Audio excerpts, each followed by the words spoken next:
अऊज़ु बिल्लाहि मिनश्शैतानिर्रजीम। अस्सलाम वालेकुम students, welcome to this YouTube channel accounting की दुनिया। जी स्टूडेंट्स, आज CGS cost of goods manufactured sold and sold statement cost accounting का क्वेश्चन नंबर 2 करने जा रहे हैं।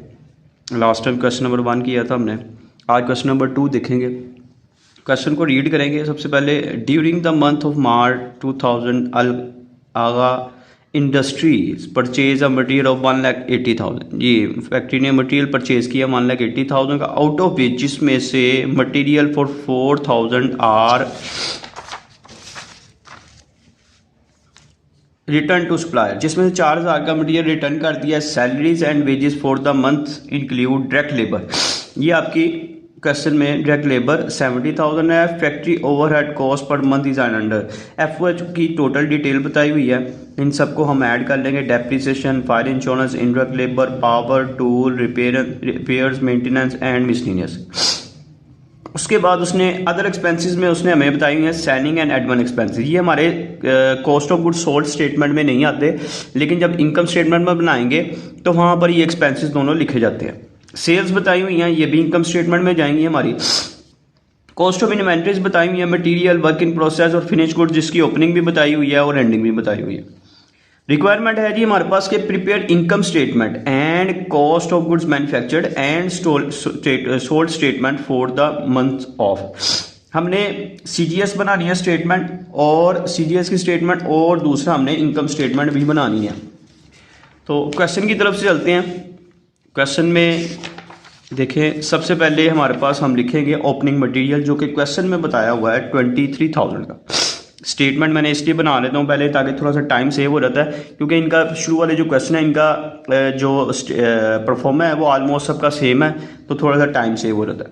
ओपनिंग मटेरियल में स्टूडेंट सबसे पहले देखते हैं ओपनिंग मटेरियल में हमारे पास क्या है। ओपनिंग मटेरियल की अमाउंट है 23,000, जबकि जो हमारा मटेरियल परचेज था वो देखें यहाँ पे उसने बताया हुआ था 1,80,000। ये हम यहाँ पे लिखते हैं 1,80,000, जिसमें से हमने 4,000 रिटर्न कर दिया था, तो रिमेनिंग आ गया 1,76,000। ठीक हो गया जी। उसके बाद फर्दर देखते हैं हमारे पास क्या डिटेल्स है जी। हमारे पास एंडिंग मटेरियल क्वेश्चन में बताया हुआ है 40,800 का। ठीक हो गया। उसके बाद हमारे पास डायरेक्ट लेबर देखते हैं, क्वेश्चन में बताई हुई है उसने। डायरेक्ट लेबर क्वेश्चन में बताई है जी 70,000 की, और FOH इन पॉइंट्स को हमने ऐड कर लेना है। ये जो पॉइंट्स हमारे पास गिवन है इनको हम ऐड कर लेते हैं। 17,900 plus 600 plus 1,000 plus 4,300 plus 6,000 plus 6,800 plus 900 जी 6,800। ये ठीक है। ये इनको ऐड करते हैं हमारे पास, तो टोटल हमारा FOH आ गया 37,500 जी। नेक्स्ट चलते हैं हमारे पास वर्क इन प्रोसेस की ओपनिंग इन्वेंट्री। हमारे पास क्वेश्चन में गिवन है 22,000 से, जबकि इसकी एंडिंग इन्वेंट्री हमारे पास क्वेश्चन में गिवन है 29,000 से। उसके बाद फिनिश गुड्स की ओपनिंग इन्वेंट्री क्वेश्चन में गिवन है जी 1,04,000 से, जबकि इसकी एंडिंग इन्वेंट्री हमारे पास गिवन है 97,700 से। जी इन पॉइंट्स को एडजस्ट करते हैं स्टार्ट से।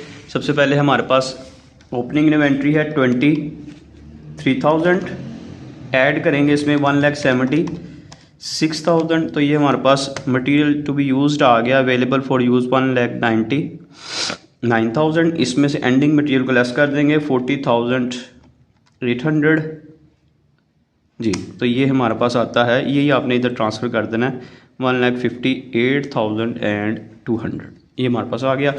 उसके बाद इसमें ऐड कर देंगे डायरेक्ट लेबर 70,000 और FOH 37,500, तो ये आ गया जी 2,65,700। ऐड करेंगे वर्क इन प्रोसेस की ओपनिंग इन्वेंट्री 2,87,700 और लेस कर देंगे इसकी एंडिंग इन्वेंट्री, तो आ गया जी 2,58,700।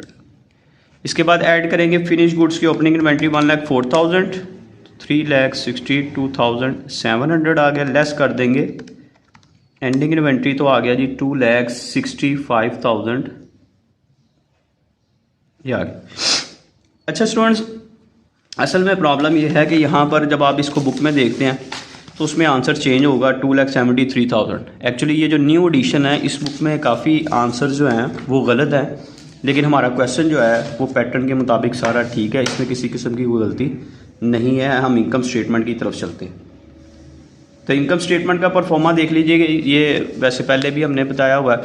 सेल्स लेस कर देंगे कॉस्ट ऑफ गुड्स सोल्ड यानी कि CGS, हमारे पास ग्रॉस प्रॉफिट आ जाएगा। इसमें से लेस करेंगे ऑपरेटिंग एक्सपेंसेस जिसमें सेलिंग और एडमिन कंसीडर किए जाते हैं। फिर इसमें से स्टूडेंट लेस करते हैं इंटरेस्ट एंड टैक्स, और हमारे पास आता है नेट प्रॉफिट ऑफ इंटरेस्ट और टैक्सेस को माइनस कर देंगे। अगर गिवन है तो इनको माइनस कर दें, नहीं तो यही आपका आंसर जो यहाँ पे आएगा वही आंसर कंसीडर किया जाएगा। जैसे कि इस क्वेश्चन में अगर आप देखें तो आपके पास सेल्स क्वेश्चन में गिवन है 6,30,000 की। 6,30,000 की हम सेल पुट करते हैं, 6,30,000 की सेल्स आ गई। कॉस्ट ऑफ गुड्स सोल्ड ही अभी हमने निकाला है क्वेश्चन में, वो देखते हैं 2,65,000 पुट कर देते हैं, माइनस करेंगे 6,30,000 माइनस आंसर तो ये आता है 3,65,000। उसके बाद सेलिंग एंड एडमिन एक्सपेंसेस हैं। क्वेश्चन में इसके बारे में उसने बताया था कि selling expenses are 10% of sale and admin are 5% of sale. तो आप सेल का 10% और 5% ले लें। सेल आपके पास है 6,30,000 मल्टीप्लाई बाय सेलिंग के लिए उसने कहा है जी आपने लेना है 10%, और एडमिन एक्सपेंसेस के लिए क्वेश्चन में उसने बताया कि आपने लेना है 5%। तो 10% लेते हैं तो आ जाएगा 63,000, अगर 5% लेते हैं तो 6,30,000 मल्टीप्लाई बाय 5 डिवाइडेड बाय 100 तो आता है 31,500। प्लस कर देंगे इसमें 63,000, तो टोटल हमारे पास ऑपरेटिंग एक्सपेंसेस आ गए 94,500। अपने प्रॉफिट में से 3,65,000 पे GP जो आया था इसमें से माइनस कर देंगे ऑपरेटिंग एक्सपेंसेस को, तो आ जाएगा 2,70,500। अब इस क्वेश्चन में हमारे पास टैक्सेस गिवन नहीं है तो हमारे लिए नेट प्रॉफिट यही कंसीडर होगा। ठीक है, नेट प्रॉफिट हमारे पास यही आ जाएगा। अगर इंटरेस्ट एंड टैक्स गिवन होता है तो इधर हम इसको माइनस करके अपना रिमेनिंग आंसर निकाल लेते, लेकिन यहाँ पर यही आंसर जो होगा हमारा फाइनल कंसीडर किया जाएगा। लेकिन स्टूडेंट्स ये था क्वेश्चन नंबर 2 जिसमें हमने cost of goods sold statement बनाई, साथ इनकम स्टेटमेंट बनाना सीखा। इंशाल्लाह नेक्स्ट क्वेश्चन जो होगा उसमें हम क्वेश्चन नंबर 3 करेंगे नेक्स्ट लेक्चर में। इंशाल्लाह नेक्स्ट लेक्चर में मुलाकात होगी स्टूडेंट्स, तब तक के लिए अल्लाह हाफिज़।